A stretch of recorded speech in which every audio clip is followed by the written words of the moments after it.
No manejamos porque queremos, manejamos por la necesidad. En los Estados Unidos, tener un trabajo, tener una educación o quizá una vida social depende de la posibilidad de conducir. Gracias a la nueva ley, tengo más libertad. No manejamos porque queremos, manejamos por la necesidad. En los Estados Unidos, tener un trabajo, tener una educación o quizá una vida social depende de la posibilidad de conducir. Gracias a la nueva ley, tengo más libertad.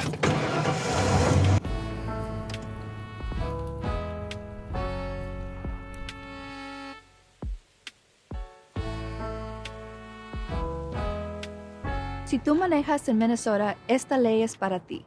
Tú tienes derechos. Tener mi licencia es un paso más para adquirir más control sobre mi propio futuro. Antes, cuando manejaba, estaba preocupada que lo peor pudiera suceder.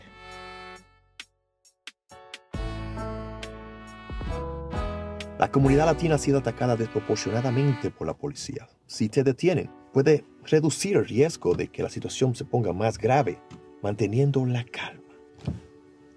Ambas manos donde la policía la pueden ver a todo el tiempo. No interferir o obstruir la investigación, no hablar mentira y no darle información falsa. En ACLU de Minnesota trabajamos para darte la información que tú necesitas para protegerte a ti, a tu familia y a tu comunidad. Pero el sistema no es perfecto. Y aunque hagas todo bien, la policía todavía puede detenerte y violar tus derechos. Ser detenido por la policía puede asustarnos, pero conozco mis derechos. Tengo el derecho de guardar silencio. Tengo el derecho de rechazar la búsqueda de mi cuerpo y de mi carro. No importa mi estado legal. Tengo derechos constitucionales. Tengo el derecho a un abogado. Tengo el derecho de grabar las acciones de la policía. Conoce tus derechos. Tú puedes protegerte. Conoce tus derechos y qué hacer si son violados. Si eso sucede, ACLU está aquí para ayudarte, porque este es nuestro hogar. Es mi hogar. Somos Minnesota. Historic, unprecedented, standing on the precipice, constitutional crisis, purging voter rolls, blacklists, mass deportation, fear, anxiety, trouble sleeping, confusion, hopelessness. Hope. Lessons from our legacy. Standing sentinel. Protecting the institution. Joy, empowerment, victory, grit, resilience, justice. Justice, justice. Good morning, everyone. My name is Deepinder Mayal. My pronouns are he, him, and I'm the Executive Director of the ACLU of Minnesota. I would like to start by acknowledging and honoring that we are on ancestral homelands of the Dakota and Anishinaabe. Welcome to our annual fundraiser, Breakfast with a Side of Dissent, and I'm excited to share this morning together with you all. John Lewis said, "Do not get lost in a sea of despair. Be hopeful, be optimistic.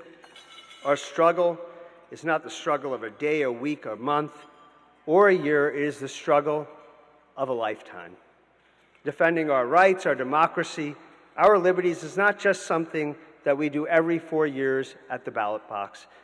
It is something that gets done every day. And you are going to hear directly from those on the ground about the work between the headlines, the work that makes us strong and resilient for whatever may come. And I'll be blunt. We need your support no matter what the outcome of this election is. The ACLU needs your support in optimistic times and in the darkest times. We have seen how much ground can be lost so quickly, so devastatingly when we get too comfortable. We know that regardless of the outcome of this November's election, there are forces that continue to drive an agenda that are targeting our most dear and fundamental rights. A force that is pushing an agenda in our schools, our state houses, our attorney general's offices, and the judiciary. This is a force that can take us backwards, and it is a force that is gaining momentum around the country. In Oklahoma, you can't teach most concepts around race and gender after one of the most controversial censorship bills passed in 2021.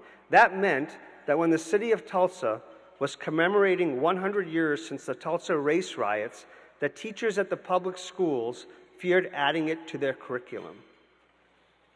In Georgia, SB 202 targets voting rights, and particularly people living with disabilities, and it makes it a felony for friends or neighbors or even staff at care facilities to help people receive or return an absentee ballot. We're seeing encampments of the unhoused swept in city after city without care for Fourth Amendment protections from unreasonable search and seizure, or Eighth Amendment protections from cruel and unusual punishment. And in 32 states, the question of whether a mother will survive a miscarriage is decided by legislators in wood panel rooms at the state capitol instead of in a doctor's office. And at the ACLU, we are hearing voices of so many people desperately asking us questions, echoes from decades ago resurging. What if I need a doctor?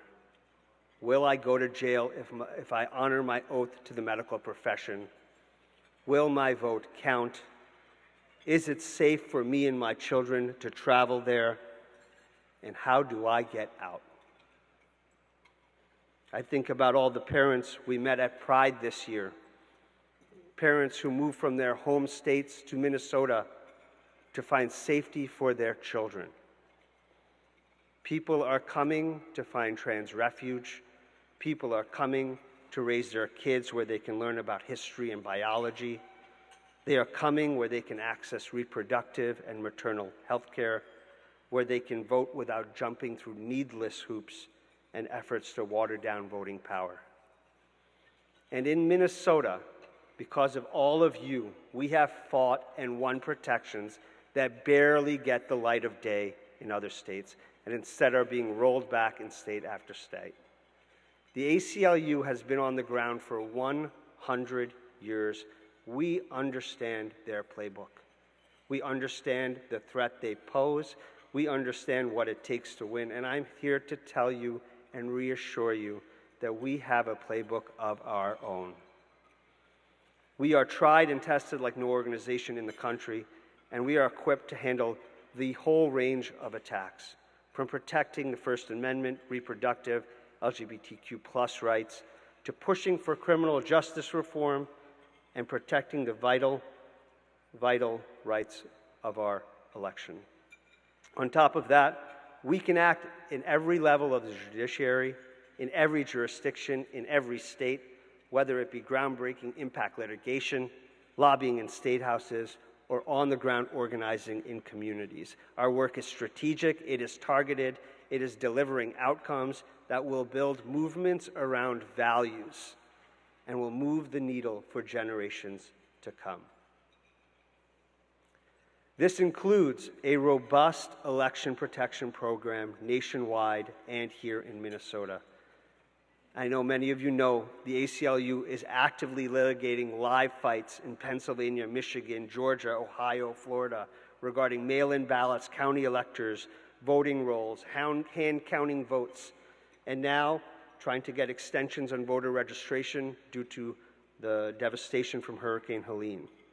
In Minnesota, the ACLU defended a series of challenges, including at the Minnesota State Supreme Court, to the historic Restore the Vote enfranchisement law, a challenge that sought to strip the vote from tens of thousands of Minnesotans. And we know when every person votes, we build a better democracy. So our work also includes a robust Get Out the Vote effort across the state. We are on the ground in southern Minnesota, like you saw in that video that just opened us up, with our lead organizer in the region, Carla Esqueda, making sure that people not only understand their rights, but what it means to protect and defend those rights.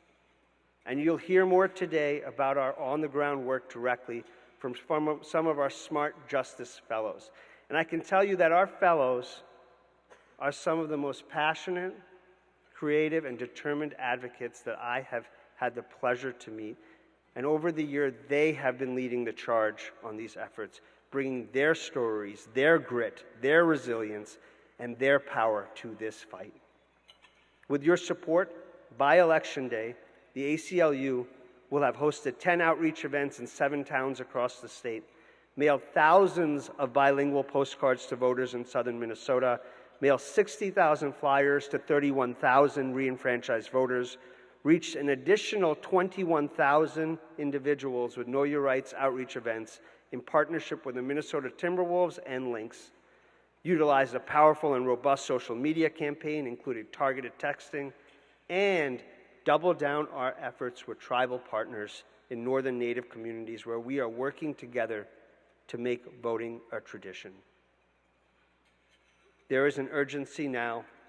I know, we all feel it, and we are responding, but I want to challenge us all to recognize the need and what is really happening out there. There is an urgency to build for the long fight and for the years to come, and I challenge us all to take personal ownership of that responsibility. It has never been more important to build institutions that can protect our democracy no matter what the threat is, for today and for the next generation. Angela Davis said, "Sometimes we have to do the work even though we don't yet see a glimmer on the horizon that it's actually going to be possible." Folks, for many in the country right now, we are that glimmer. And because of the ACLU, because we are the ACLU, we have a special duty, a responsibility, and an opportunity. We must be the beacon at this time, and the beacon must be brighter than ever. We can show the country what is possible, and not just we can, we must. We must own that charge. We must hold our ground. We must break the barriers. We must set our sights high and our goals beyond the immediate urgency. And I'll leave you with one more quote. Justice Thurgood Marshall said in 1978, "When you see wrong or inequality or injustice, speak out, because this is your country. This is your democracy. Make it, protect it, pass it on."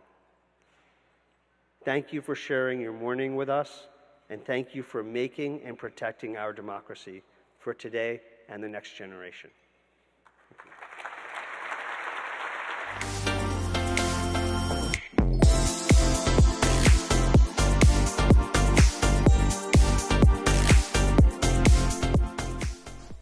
With Restore the Vote's passage in 2023, all Minnesotans on felony parole, probation, or work release, more than 55,000 Minnesotans, regained the right to vote.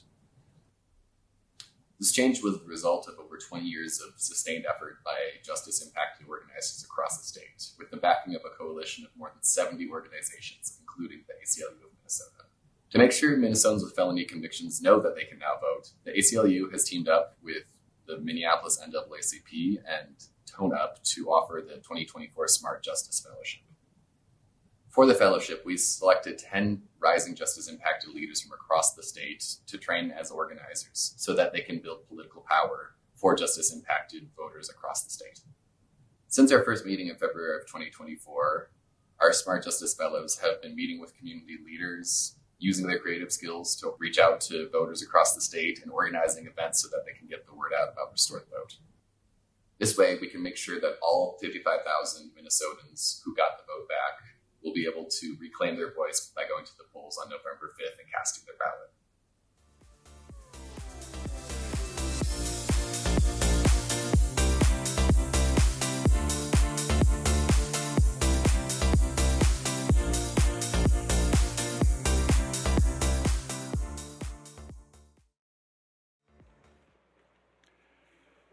Welcome again, all of you, to the ACLU of Minnesota's annual Breakfast with the Side of Dissent.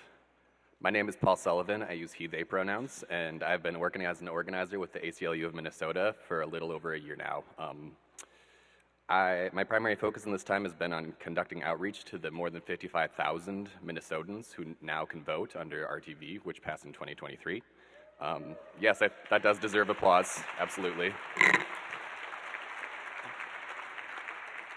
as well as creating and running the 2024 Smart Justice Fellowship. For many of the 55,000 Minnesotans who regained their right to vote under RTV, the question now looms: why?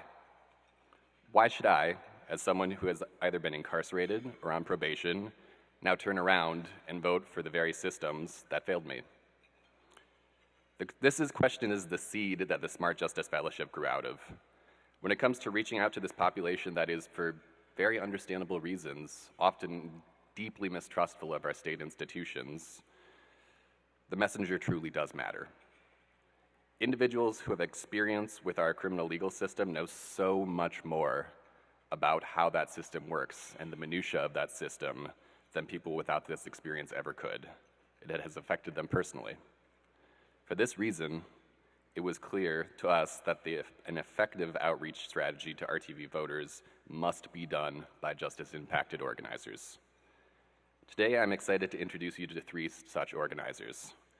They are 3 of our 2024 Smart Justice Fellows, who I've had the pleasure of working with over the past 9 months. I can say without reservation that I am constantly in awe of what they've been able to accomplish and the work that they continue to do in their communities across the state. Before I introduce these 3, I also want to take a moment to acknowledge the Minneapolis NAACP and Tone Up, 2 local organizations that do tremendous work and have been a tremendous support to this fellowship. Yeah, no, I think that's worth applause.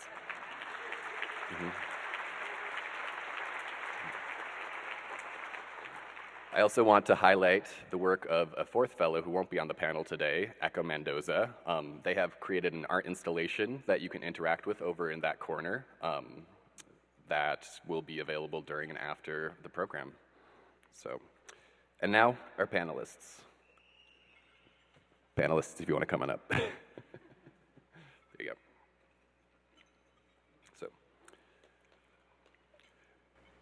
Firstly, we have Jermail Kling. Jermail is in personal long-term recovery. He works on helping people replant after incarceration. He also focuses on advocacy in courts, community outreach, and peer services.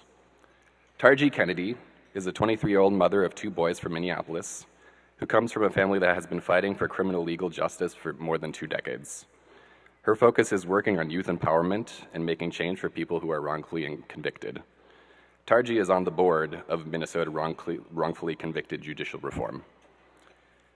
Valerie Mangskow is a single mother of 3 children, Justice, Faith, and Grace, and a woman living in long-term recovery. She works within the child welfare system, and she was recently accepted as a regional immigration advocate for the National Association of Evangelicals. Without further ado, let's start the panel.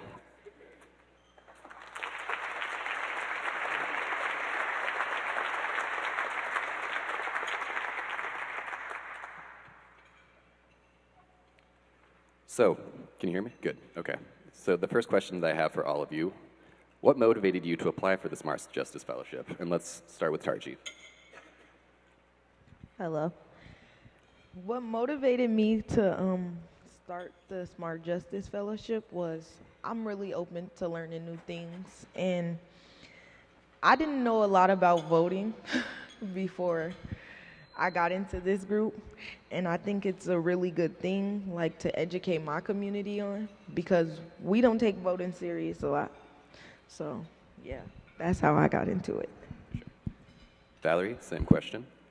So what motivated me to apply for the Smart Justice Fellowship was that this was an opportunity for me to make a difference within my community and for the people that I care about. In 2011, I ended up in prison, and I was pregnant with my daughter, Faith. At that time, I was without hope, and I was without faith. Today, that's different. Today, I have hope and faith, not only within myself, but I have faith, and I believe that I'm able to use my experience for good today, and that's what I'll continue to do. And lastly, over to Jermail. Hello, hello. How's it going, beautiful people? So, I am Jamal Kling. So for myself, my supervisor is awesome enough to challenge me and help me build my career, and that's focusing in the criminal justice system. So she sent me this email over and said, apply for this, and she applied for it, and I had gotten the position to help and support the community. And for myself, it was something very challenging. I'm something outside my scope, and something that, I could build myself up from here and get a good identity for myself instead of the one that society wants to deem for me. So the next question is also for you, Jermail. You work as a certified peer recovery specialist with a forensic endorsement with Twin Cities Recovery Project. How does your work in recovery inform your outreach to Minnesotans who were re-enfranchised by Restore the Vote? Do you feel like your position allows you to speak sort of as a trusted figure and dispel both voting disinformation and also to overcome voter apathy? Yeah, so for myself, I struggled with methamphetamine, crack cocaine use for 23 years and in the criminal justice system for about 10 years, impacted by it with my father being incarcerated for 31 years. All that being said, I have almost 4 years of recovery, and I go out in those same environments and zones that I used to find myself in. So that being said, is we do outreach continuously throughout the months, throughout the day, weeks, sorry. So we're out there as a trusted figure, as a face, So when we're out there, people know that we ain't bringing them BS, and we know we're bringing them things that are going to help benefit them. And it's upon them to check into it. I can only open the doors for them.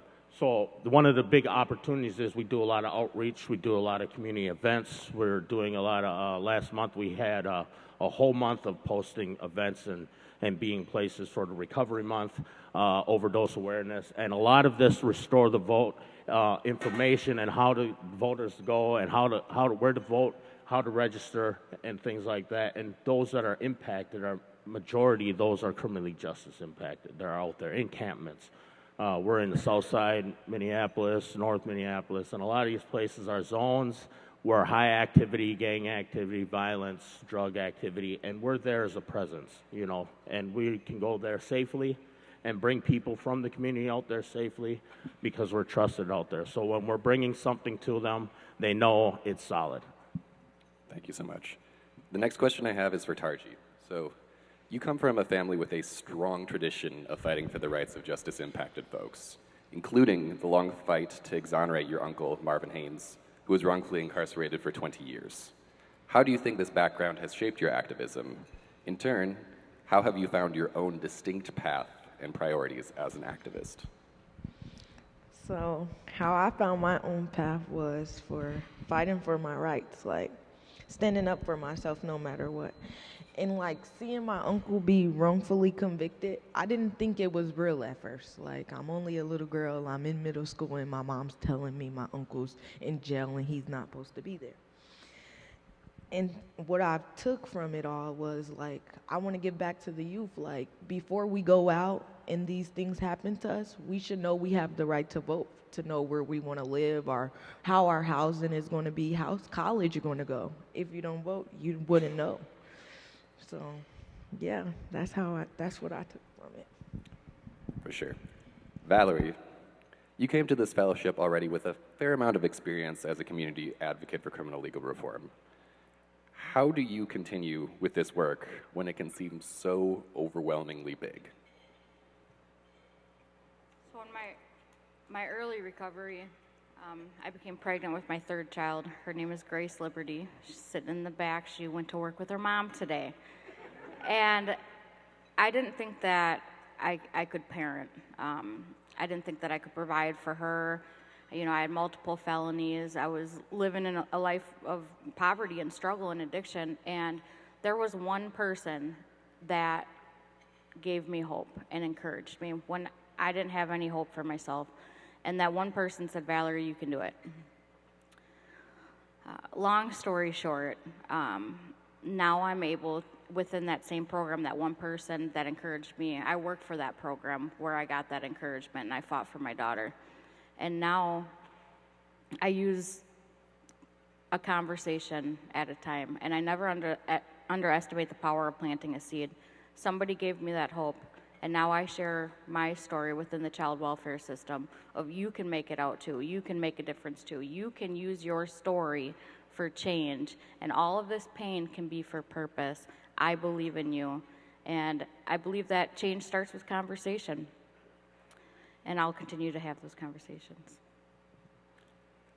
And for the final question for all three of you, we'll start with Jermail. Why is the right to vote important to you?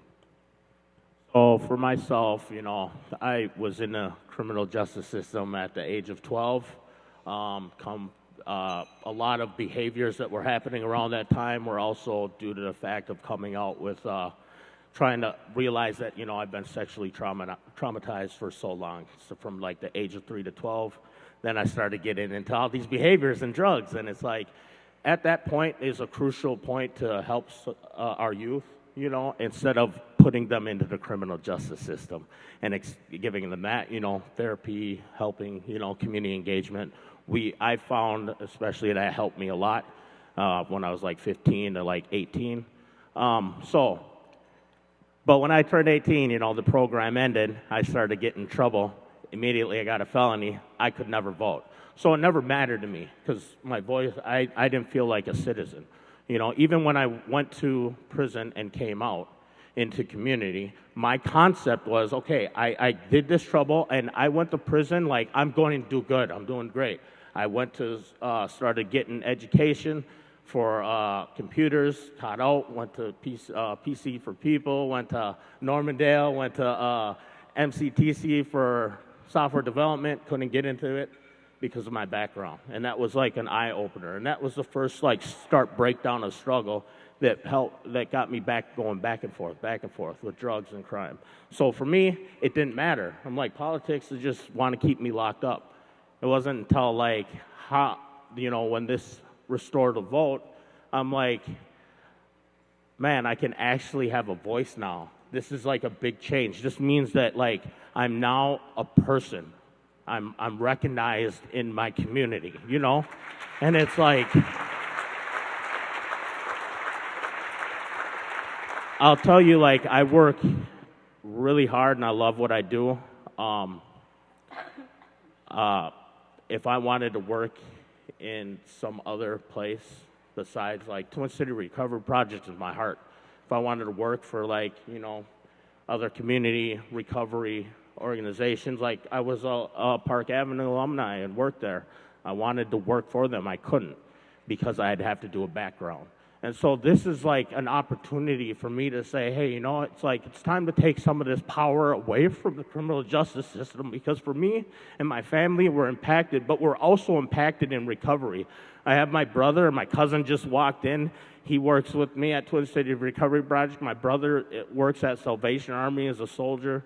It's like I have a cousin that works there too. I have a lot of family that's in recovery right now and thriving, and we got a right to actually say that, it's about being humane and not just being about money and control. And for me, it's I'm finally at a point where it feels like this is a step in the right direction. I also was mentioned earlier, I'm working with Ramsey County Bail Reform. I'm sitting on as a tri-chair for the executive committee there. And that's an opportunity to try to actually, hey, how do we give some more leeway for people that have been impacted for things that are going now in future time, not the things of their past, but what they are doing now. So it's an opportunity to help kind of change that view set of where we're at in life and society. So it's important for me to vote because now I have a voice and it does matter.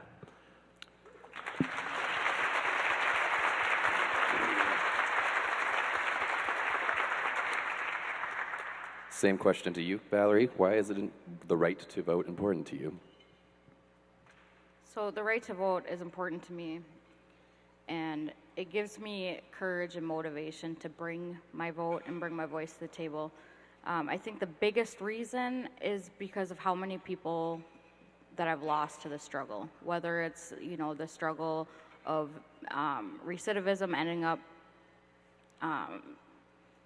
being institutionalized and in and out of different facilities, or addiction. I've lost many people that wanted a life out, that wanted something different, but they didn't have supports and services in place. And that's why I vote for people that will support programs and services that will help people struggling with addiction, that will help people struggling with homelessness, that will help people struggling with mental health, because I know the impact that one program and one service made in me having custody of my daughter today, and I want that for everybody.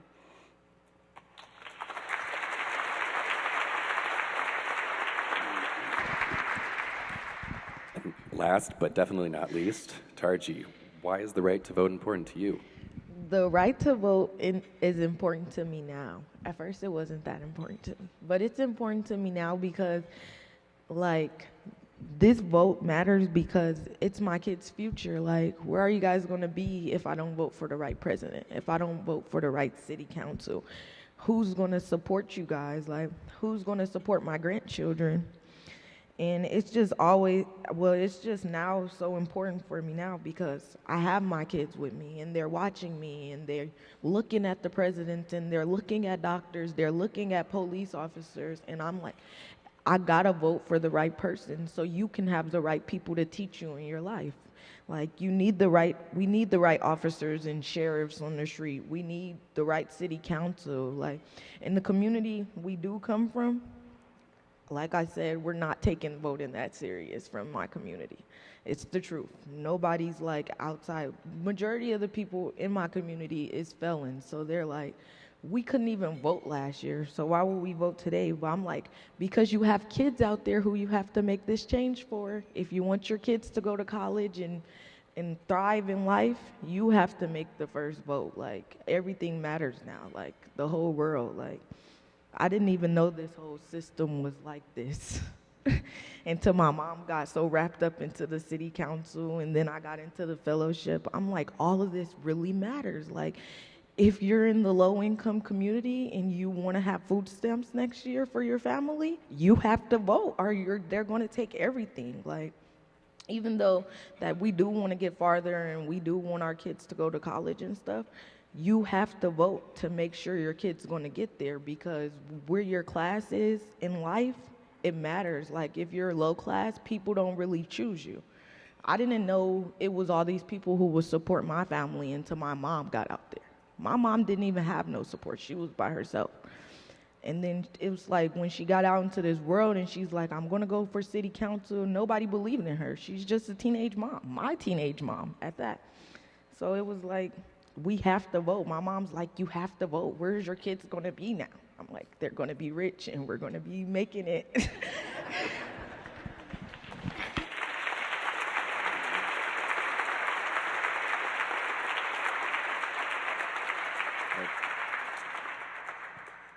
I want to thank you all again so much for coming today and sharing your stories with all the folks here, and for using your voices to fight for the rights of justice impacted Minnesotans across the state. It's been tremendous having all of you as fellows in this fellowship, and yeah, I don't even have words. So let's all give them one more round of applause.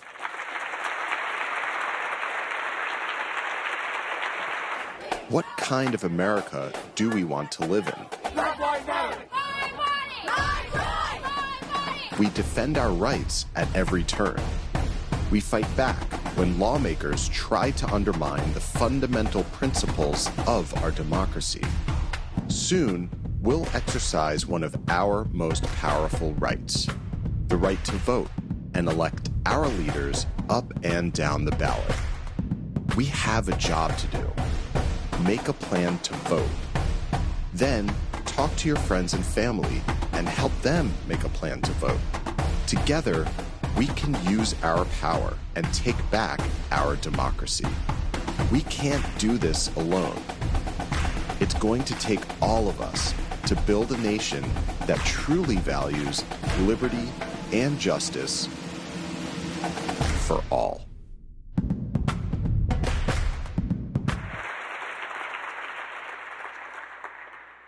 Good morning. My name is Mai Nang Moa, and I am the current ACLU of Minnesota Board Chair. It is an honor to be speaking and sharing this space with you this morning. I first joined the board about 6 years ago because I was, and continue to be, inspired by everything the ACLU of Minnesota stands for: reproductive rights, voting rights, racial justice, and so much more.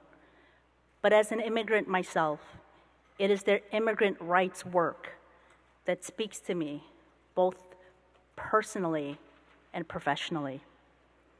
My family's immigration story began during the Vietnam War.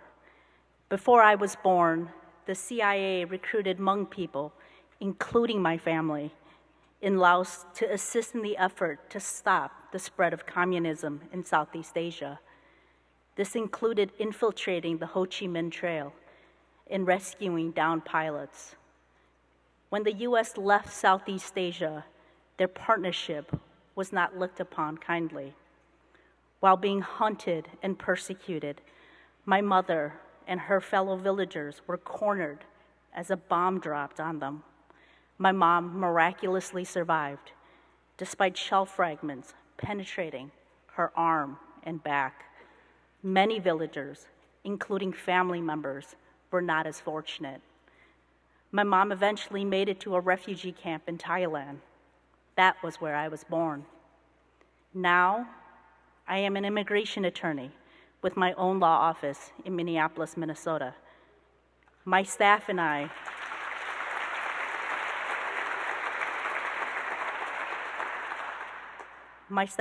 advocate for and protect immigrant communities every single day. It was through my passion for immigrant rights that I learned about the ACLU of Minnesota and their work to expand and protect civil liberties for those that call Minnesota home. Before joining the board of directors, I worked with the University of Minnesota and a variety of nonprofits, including the ACLU, to partner with immigrant communities in southern Minnesota. We provided the communities with information about their rights, as well as immigration consultations across greater Minnesota. Due to mass immigration detention and anti-asylum agendas, this work was and remains desperately needed. While I am so often inspired by this work and the people I strive to protect, it is often heartbreaking knowing the realities of policies in this country, the anti-immigrant rhetoric, and dangerous propaganda.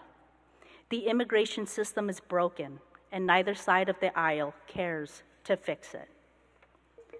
I know that civil rights abuses that our immigrant neighbors face every day is both infuriating and gut-wrenching.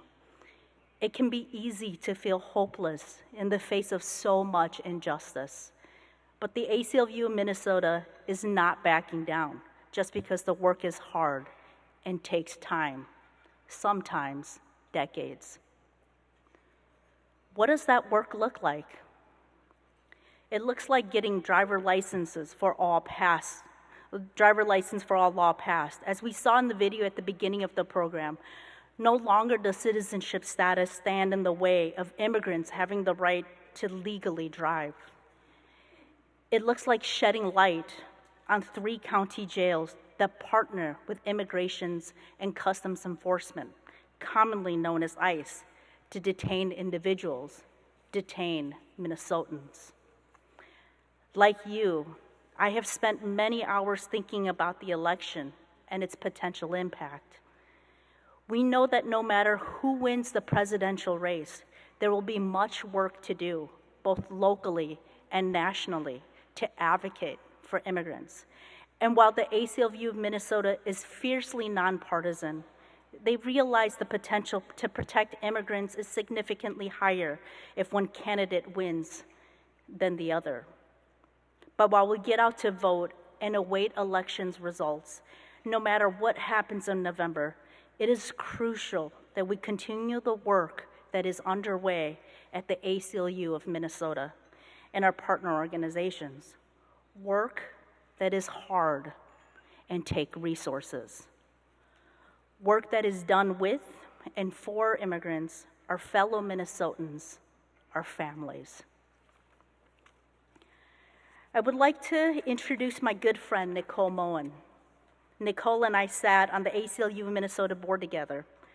She stepped up to serve as chair for 3 years and did an amazing job. Now, please join me in welcoming Nicole.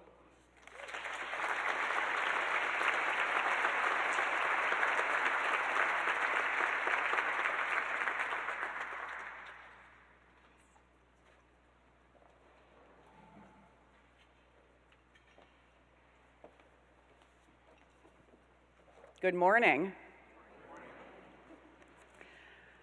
I'm the last speaker, and we're moving into an audience participatory mode, so please bear with me. Good morning. As Mai said in her lovely introduction, I'm Nicole Moen, she, her pronouns. I'm here today because I'm excited about the work that the ACLU of Minnesota does. As Mai said, I was privileged to serve on the board of the ACLU of Minnesota, and I also previously served as the board chair. And I can say from that experience that the ACLU of Minnesota is uniquely positioned as an organization to defend all of our rights under the Minnesota and federal constitutions. I am here today, like all of you, because I am excited about the work that the ACLU of Minnesota does. Now, I admit, it can sometimes feel hard to feel excited after what we collectively endured and witnessed over the past 8 years. Racist attacks on immigrants, kids in cages, a global pandemic, the murder of George Floyd, the insurrection, the downfall of Roe, and many more. But while the last several years have been hard and at times overwhelming, the ACLU continued to be a beacon of hope. The ACLU filed over 400 lawsuits against the Trump administration. And when the Biden administration introduced a new anti-asylum law in June, they sued him too. In the past 2 years alone, the ACLU of Minnesota has helped restore voting rights to over 55,000 Minnesotans.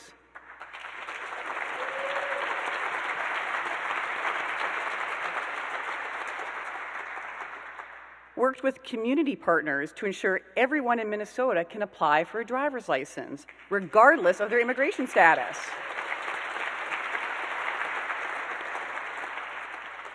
The ACLU of Minnesota assisted in legalizing cannabis and lobbied to affirm abortion rights into state law.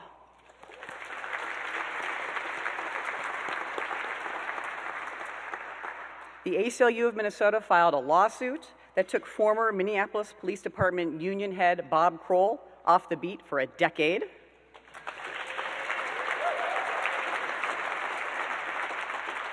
The ACLU of Minnesota filed lawsuits and won nearly $1 million for journalists who were injured by law enforcement while covering the George Floyd protests.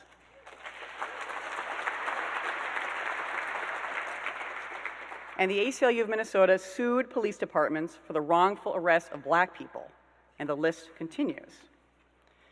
Now, with all of that, while the ACLU of Minnesota could take a minute to rest and laud its accomplishments, it is doing the exact opposite. The ACLU knows that the work to create a more perfect union is never over. That's why you heard from our amazing Smart Justice Fellows today. Instead of seeing the restoration of voting rights to people on felony probation and parole as the end of a decades-long fight, the ACLU saw it as the first step toward ensuring that newly eligible voters know their rights and can make their voices heard this election season and every election hereafter.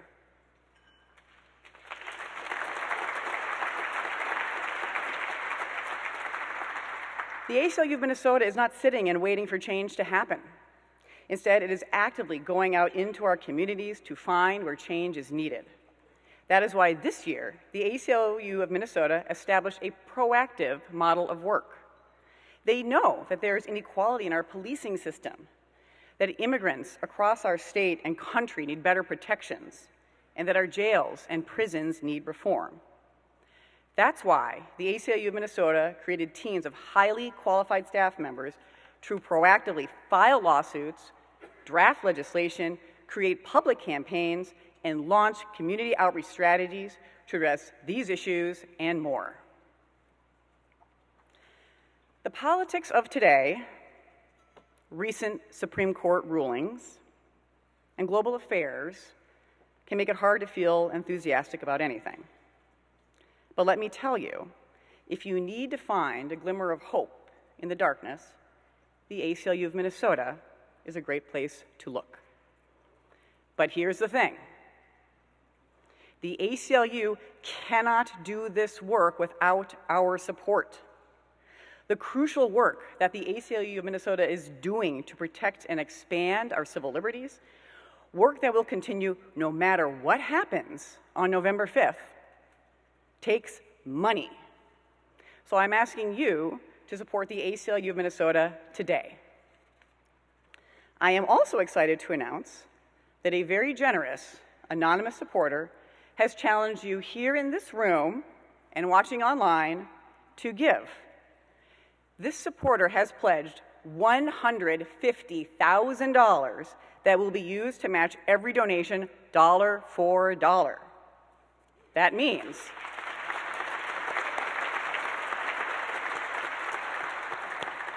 that every gift that you give today will be doubled. $500 will become $1,000. $1,000 will become $2,000. $5,000 will become $10,000.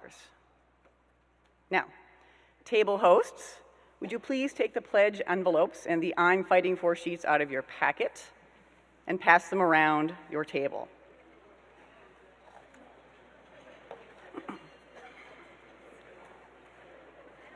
If you are joining us from home, please give through the ACLU of Minnesota's website. Now, as the envelopes are being passed out, I'm asking that each of you make a meaningful gift to the ACLU of Minnesota today, one that helps to exceed the match that has been set by our anonymous donor. And in addition, I am also asking that you commit to supporting the ACLU of Minnesota's Tomorrows through a multi-year pledge paid annually or through a recurring monthly gift. Multi-year support gives the ACLU of Minnesota room to be strategic and nimble. Monthly donations ensure guaranteed income each month. Your generosity today and your promises for tomorrow mean that the ACLU will never stop fighting for all Minnesotans, fighting for everyone in America, fighting for as long as it takes. As you finish filling out the donation envelopes, could I please have our table hosts stand and be recognized?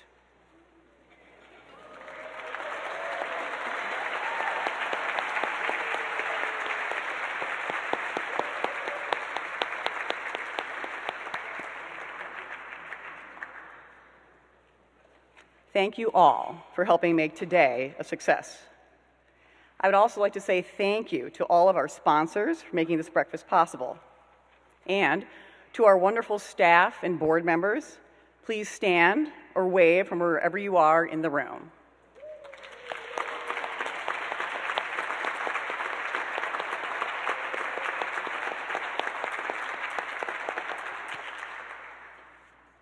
Thank you for being a part of this team. It is truly a group effort. Once you have completed and returned your donation envelope to your table host, I'd like everyone to grab the I'm Fighting For sheet, which is right here, and write down one or more things that you are fighting for. In other words, why are you supporting the ACLU of Minnesota today? A list of some of the issues the ACLU of Minnesota fights for is on the back of your sheet and on the screen behind me. Once you have written down one or more things that you're fighting for, I would like you to hold up your paper.